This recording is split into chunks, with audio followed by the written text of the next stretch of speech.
Hello students, मैं professor के Gupta, बटमूल college Mahapalli, जिला रायगढ़, छत्तीसगढ़। मैं यहाँ पे बताने जा रहा हूँ बीए द्वितीय वर्ष के राजनीति विज्ञान पेपर सेकेंड इकाई 3, जिसमें है संवैधानिक संरचना, विधायिका, अर्थ, प्रकार और इसके कार्य।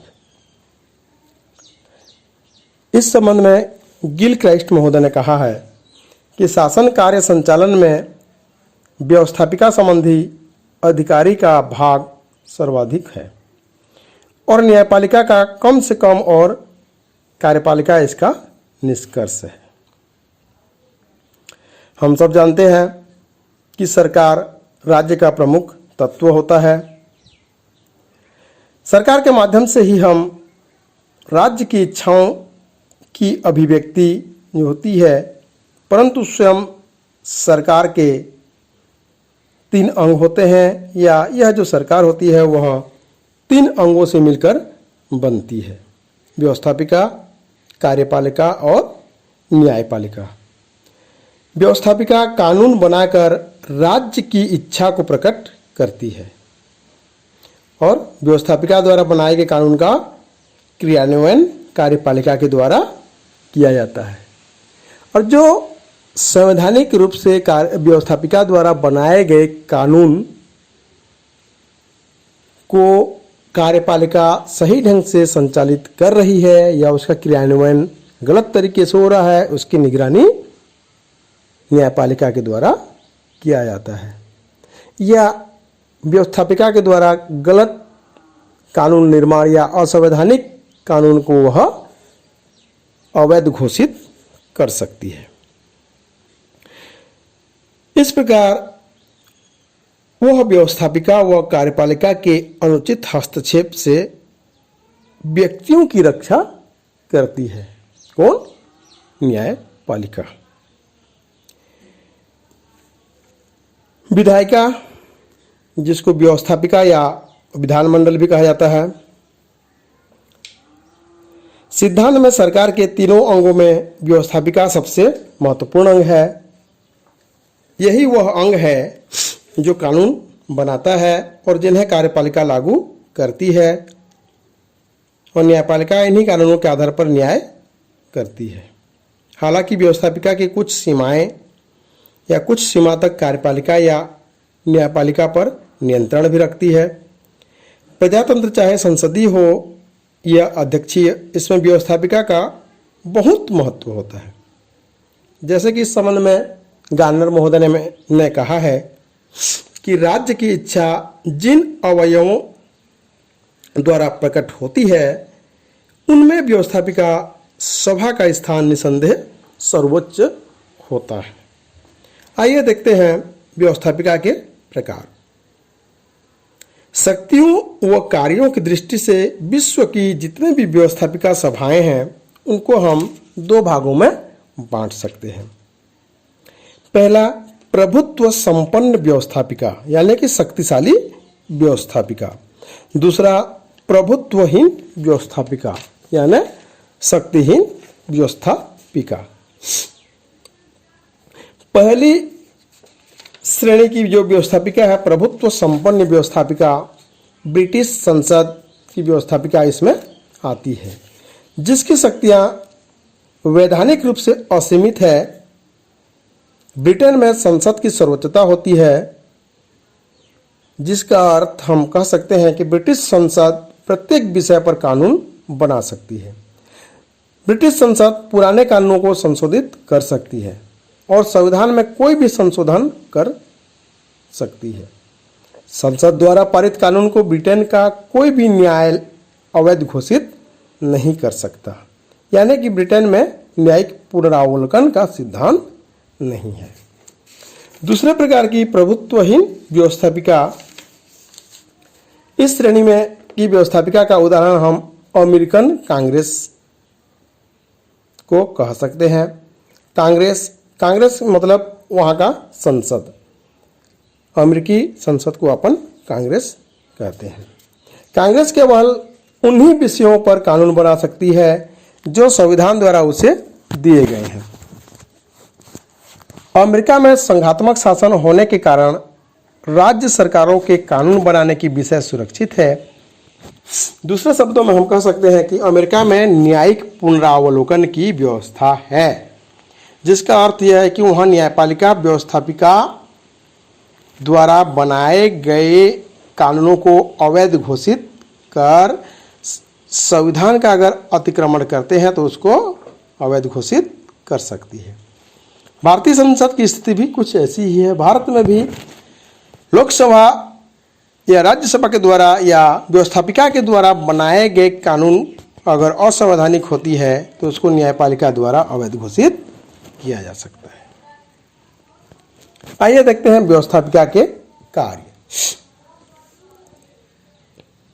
एक प्रजातंत्र राज्य में व्यवस्थापिका के कार्यों का उल्लेख यहाँ पर करते हैं। पहला है विधि निर्माण संबंधी कार्य। कोई भी राज्य क्यों न हो, हर राज्य में व्यवस्थापिका का प्रमुख कार्य होता है कानून का निर्माण करना या विधि का निर्माण करना। देश के लिए कानून बनाना व्यवस्थापिका सभा का मौलिक और प्रमुख संवैधानिक महत्वपूर्ण कार्य है। प्रायः सभी व्यवस्थापिकाओं में किसी भी कानून के निर्माण से पहले उसके 3 वाचन होते हैं और अंततः राज्य के जो प्रधान होता है उसकी स्वीकृति पाने के बाद ही वह कानून अधिनियम के रूप में लागू किया जाता है। कानून बनाने में ब्रिटेन व भारत में संसद के निचले सदनों को अधिक अधिकार प्राप्त है, जबकि अमेरिका में दोनों सदनों को बराबर अधिकार प्रदान किया गया है। दूसरा कार्य है बजट या धन संबंधी कार्य। कोई भी राज्य बिना बजट के या बिना पैसा के संचालित नहीं हो सकता। आधुनिक सभी प्रजातांत्रिक राज्य में व्यवस्थापिका ही बजट पास करके कार्यपालिका को खर्च करने की अनुमति देता है। व्यवस्थापिका की स्वीकृति के बिना न तो कोई खर्च किया जा सकता है और न जनता पर कोई टैक्स लगाया जा सकता है। यानी कि बजट का निर्धारण व्यवस्थापिका के द्वारा ही किया जाता है। तीसरा, कार्यपालिका पर नियंत्रण। व्यवस्थापिका कार्यपालिका अथवा प्रशासन पर भी नियंत्रण रखती है। संसदीय प्रणाली में तो कार्यपालिका अपने कार्यों के लिए व्यवस्थापिका के प्रति उत्तरदायित्व होता है। संसदीय शासन में व्यवस्थापिका कार्यपालिका पर कुछ नियंत्रण इस प्रकार रखती है, जैसे मंत्रियों से प्रश्न पूछना या पूरक प्रश्न पूछना, काम रोको प्रस्ताव रखकर भी उसको नियंत्रण रख सकते हैं। बजट में कटौती का प्रस्ताव भी रख सकता है। मंत्रिमंडल के विरुद्ध अविश्वास प्रस्ताव भी रखता है। लेकिन अमेरिका के अध्यक्ष शासन में राष्ट्रपति वहां की व्यवस्थापिका के प्रति उत्तरदायी नहीं होता। यह शासन शक्ति पृथक्करण के सिद्धांत पर आधारित है। फिर भी राष्ट्रपति द्वारा विदेशों से की जाने वाली संधियां या विभिन्न पदों पर की जाने वाली नियुक्तियों पर व्यवस्थापिका के उच्च सदन, जिसको सीनेट कहा जाता है, उसकी स्वीकृति लेना आवश्यक होता है। चौथा कार्य है न्यायिक कार्य। व्यवस्थापिका विशेषकर उसके उच्च सदन को कुछ न्यायिक कार्य भी करने होते हैं। ब्रिटेन में लॉर्ड सभा, जिसको उच्च सदन या द्वितीय सदन कहा जाता है, उसकी अपील का सर्वोच्च न्यायालय है। लॉर्ड सभा का सभापति लॉर्ड चांसलर ब्रिटेन का सबसे बड़ा न्यायाधिकारी होता है। ब्रिटेन में सीनेट, उच्च सदन, निचले सदन जो कि प्रतिनिधि सभा है, उसके द्वारा राष्ट्रपति, न्यायाधीशों आदि पर लगाए गए महाभियोगों की सुनवाई करती है। भारत में दोनों सदनों को न्यायिक अधिकार समान रूप से प्रदान की गई है या समान रूप से प्राप्त है। कोई भी एक सदन महाभियोग लगा देता है तो दूसरा उसकी सुनवाई करता है। अगला कार्य है संविधान में संशोधन संबंधी कार्य।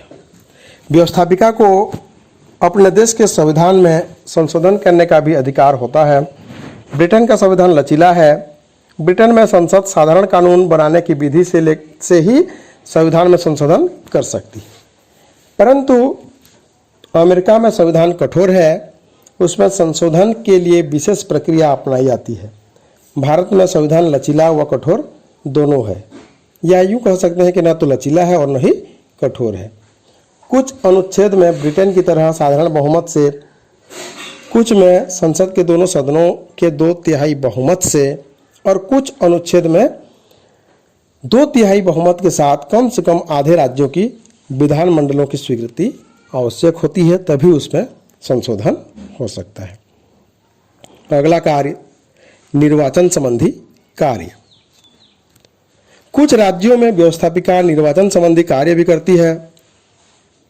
भारत में केंद्रीय संसद व राज्य विधानमंडल मिलकर राष्ट्रपति का निर्वाचन करते हैं। संसद के दोनों सदन उपराष्ट्रपति का निर्वाचन करते हैं।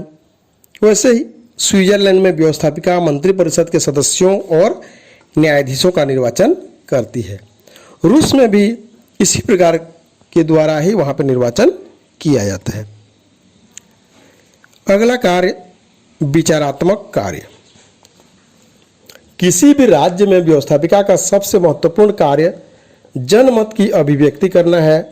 व्यवस्थापिका के लिए जिस पार्लियामेंट शब्द का प्रयोग किया जाता है वह फ्रेंच शब्द पार्लियामेंट से बना है, जिसका अर्थ होता है विचार करने वाली सभा। अतः संसद या व्यवस्थापिका का महत्वपूर्ण कार्य राज्य व उसमें रहने वाले लोगों से संबंधित समस्याओं पर विचार विमर्श करना होता है। व्यवस्थापिका के अन्य कार्य। इन कार्यों के अतिरिक्त व्यवस्थापिका के द्वारा और कुछ महत्वपूर्ण कार्य किए जाते हैं, जैसे व्यवस्थापिका जनता की कठिनाइयों पर विचार करती है और कार्यपालिका को मतदाताओं के इच्छा के अनुकूल कार्य करने की विवश करती है। कार्यपालिका के कार्यों की जांच आदि के लिए व्यवस्थापिका समय समय पर विभिन्न आयोग व समिति का गठन करती है। अमेरिका जैसे देशों में राष्ट्रपति द्वारा मंत्रियों, न्यायाधीशों, राजदूतों आदि की नियुक्ति के आदेशों पर सीनेट की स्वीकृति अनिवार्य होता है। जिस प्रकार निजी प्रशासन में बोर्ड ऑफ डायरेक्टर्स द्वारा जनरल मैनेजर का निर्देशन, नियंत्रण व निरीक्षण करना होता है, वैसे ही लोक प्रशासन में कार्यपालिका के लिए इन कार्यों को व्यवस्थापिका सभा के द्वारा ही किया जाता है। तो विद्यार्थियों, ये है व्यवस्थापिका के अर्थ, प्रकार और उसके